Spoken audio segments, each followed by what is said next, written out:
Halo semua, ayo bikin AI kita sendiri bersama Ngoding AI. Sesi sebelumnya kita membahas tentang kalkulus. Untuk sekarang kita akan bahas aljabar linear ya. Dimana nanti saya akan bahas konsep-konsep yang kita bakal pakai untuk bikin AI model kita gitu. Sebenarnya menurut saya, aljabar linear ini, itu tuh yang perlu kita bahas itu cuma dua, yaitu adalah vektor, dan kedua adalah matriks gitu. Apa sih vektor itu? Vektor itu kalau misal kita punya dimensi ini X, ini Y, nah kita bisa gambar vektornya itu seperti ini. Ini adalah vektor V katakanlah. Untuk simbolnya seperti ini. Ini ada nilai misal 2, ini nilainya misal 3 gitu katakanlah. Kita bisa gambar vektornya itu, kita bisa notasikan vektornya itu seperti ini. 2, 3. 2i plus 3j. Biasanya orang nulis ini juga, tapi saya akan pakainya notasi seperti ini ya nanti ke depannya. Satu vektor itu mempunyai dimensi, di mana kalau misalnya ini dimensinya itu adalah 2 dimensi. Dimensi pertama itu adalah dimensi X, dimensi kedua itu adalah dimensi Y gitu. Kita bisa gambar vektor dengan 3 dimensi ya, misal 1, 1, 2 gitu. Vektor 3 dimensi berarti nanti gambarnya tuh bakal seperti ini. Ini Y, ini X, nah nanti di sini ada Z di sana. Nah nanti kayak gambarnya vektor tuh seperti ini. Kita bisa bikin vektor itu dengan banyak dimensi. Nggak cuma 3 doang gitu. Misal kita pakai 10 dimensi atau 100 dimensi. Berarti nanti notasinya kita tinggal tulis gini sampai misal katakanlah 100 kali. Berarti ini 1 gitu. Artinya ini berapa nih? 100 tambah 3 ya. 100 dimensinya itu ada 103 value ke bawah gitu. Nah, kalau misal digambar itu kan kita nggak bisa gambar tuh. Gimana tuh gambarnya berarti ya? Ini dimensi 1, ini dimensi 2, ini dimensi 3, dimensi 4. Saya nggak tahu ya ini gimana gambarnya ya. Intinya, sangat susah kita untuk menggambar vektor dengan dimensi lebih dari 3 gitu. 3 aja susah, apalagi lebih dari 3 gitu. Itu kayak menurut saya impossible gitu. Meskipun kita nggak bisa menggambar vektornya, tapi kita bisa hitung gitu. Misal kita punya dua vektor vektor V sama vektor U gitu. Kita bisa tahu vektor V sama vektor U itu tuh apakah dia itu vektor yang sama, similar, atau vektornya tuh sangat-sangat berbeda gitu. Gimana caranya? Ada yang namanya konsep dot product di sini. Dot product.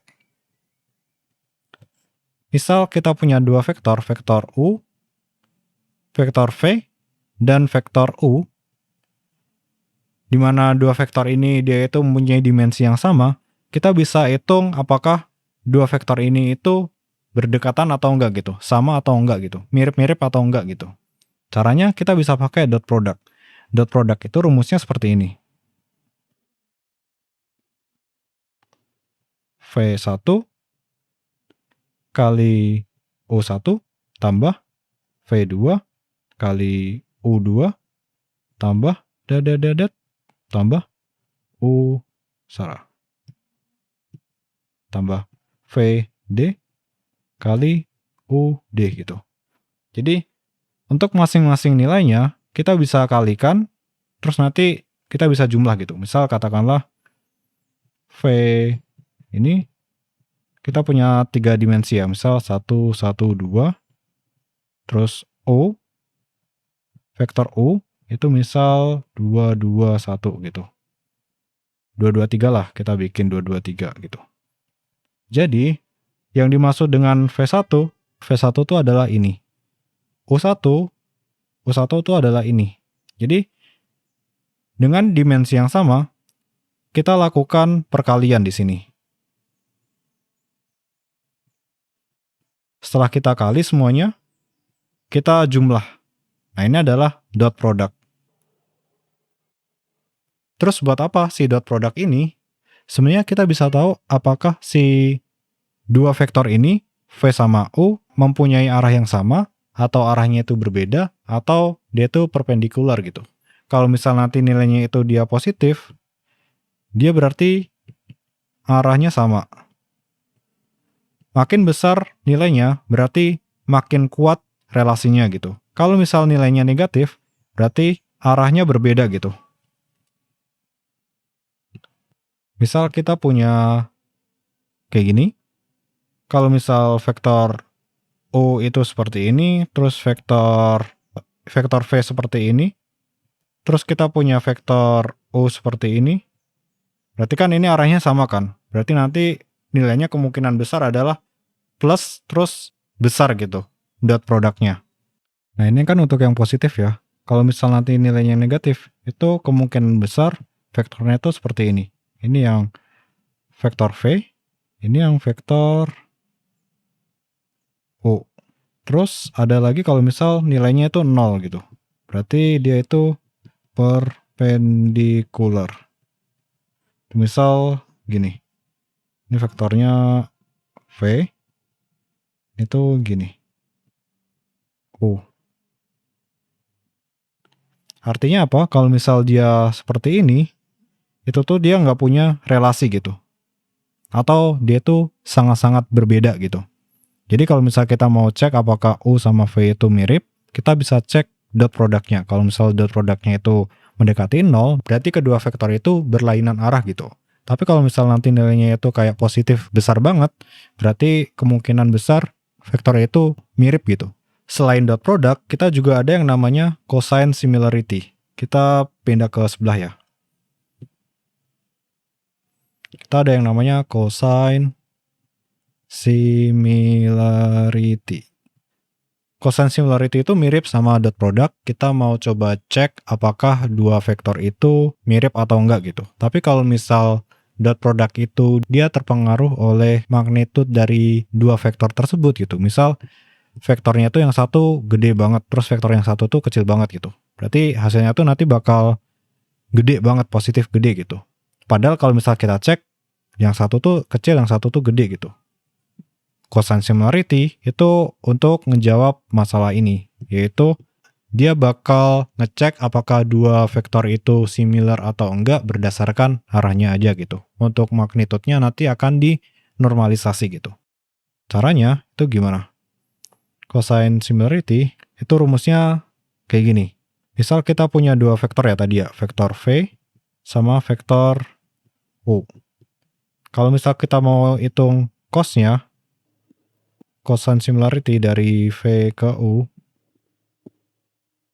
itu rumusnya adalah V dot product U, terus kita normalize V kali U. Nah ini kan kita ada satu simbol baru ya, ada kita kayak absolutin. Kayak gini. V itu sama dengan V1 kuadrat tambah V2 kuadrat tambah V titik-titik D gitu. Kuadrat. Terus kita bagi. Semacam Pitagorasnya gitu di sini. Intinya kalau misal kita hitung seperti ini, nanti nilai cosine similarity-nya itu bakal berada di angka negatif 1 sampai 1 gitu. Dimana nanti kalau misal nanti nilainya itu adalah negatif 1, itu tuh dia berlawanan arah. Kalau misal nilainya 0, dia itu tidak mirip. Kalau misal mendekati 1, itu berarti mirip gitu. Atau similar. Artinya apa? Kalau negatif 1 itu dia sangat-sangat beda ya berlawanan arah. Kalau misal yang satu ke kanan, satu ke kiri gitu. Kalau untuk yang 0 berarti nilainya itu dia perpendikular gitu. Misal yang satu ke sana, yang satunya ke sana gitu. Perpendikular gitu. Kalau misalnya yang satu berarti arahnya sama, yang satunya ke sana, ini juga dia ke sana gitu. Oke. Jadi kita punya dua ya, kita punya dot product, kita juga punya cosine similarity. Kita mau pakai yang mana nih, dot product atau cosine similarity? Biasanya saya pakainya adalah cosine similarity. Kenapa? Karena cosine similarity itu tuh range-nya itu jelas negatif 1 sampai 1 gitu.